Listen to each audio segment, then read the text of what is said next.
he came out of the will of God. ఏలియా చేసిన మూడవ పొరపాటు ఏంటంటే దేవుని చిత్తములో నుండి బయటికి వచ్చేసాడు. It's such a sad and pathetic situation that people are coming out of the will of God. చాలా బాధాకరమైనటువంటి చాలా నిరాశజనకమైనటువంటి పరిస్థితి ఏంటంటే చాలా మంది దేవుని చిత్తమును వదిలి బయటికి వచ్చేస్తా ఉన్నారు. I have to stick on to the will of God. నేను దేవుని చిత్తములో నిలిచి ఉండాలి.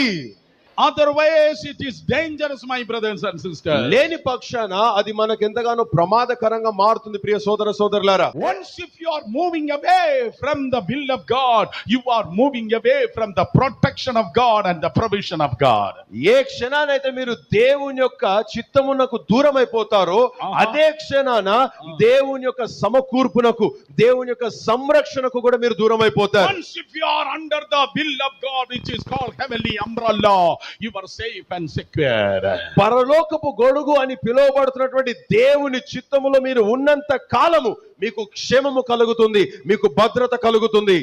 Europe, America, New Zealand, Australia is not the will, not the important, but the will of God is the most important thing. Europe, అమెరికానో, ఆస్ట్రేలియానో కాదు ప్రాముఖ్యమైనది, దేవుని చిత్తములో ఉండుట ప్రాముఖ్యమైనది. Don't live in your home, but live in the will of God. మిమ్మల్ని అందరూ కూడా బ్రతిమలాడుతున్నాను, బలవంత పెడుతున్నాను, ఏంటో తెలుసా? మీ ఇళ్లలో కాదు, దేవుని చిత్తములో నిలిచి ఉండండి. Don't stay in your home, but stay in the will of God. మీ ఇళ్లలో, మీ గృహాలలో నివసించకండి, దేవుని చిత్తములో నివసించండి. Come on, stay in the will of God. దేవుని చిత్తములో నిలిచి ఉండండి.